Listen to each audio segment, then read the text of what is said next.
Hello and welcome to Maths with Jacob. This lesson will focus on ordering groups.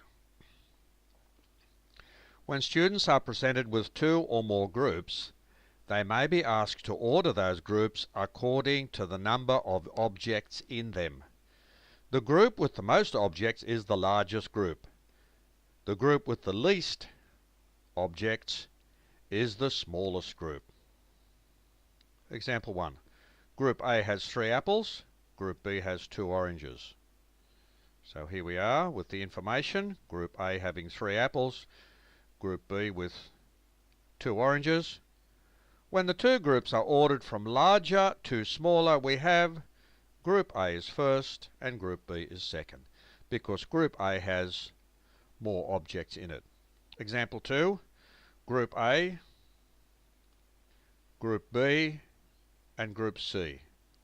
Group A has 3 circles, Group B has 4 triangles, Group C has 2 squares. When the 3 groups are ordered from smallest to largest, we have Group C, Group A, and Group B. Example 3, there's Group A, there's Group B, and there's Group C. Group A has 6 marbles, Group B has 4 pairs, and Group C has 2 stars. When the 3 groups are ordered from largest to smallest, we have A is the largest, followed by B, followed by C. Some examples of exercises that students can do. Students can be asked to create 2 groups containing a different number of objects. They can then give the number of objects in each group.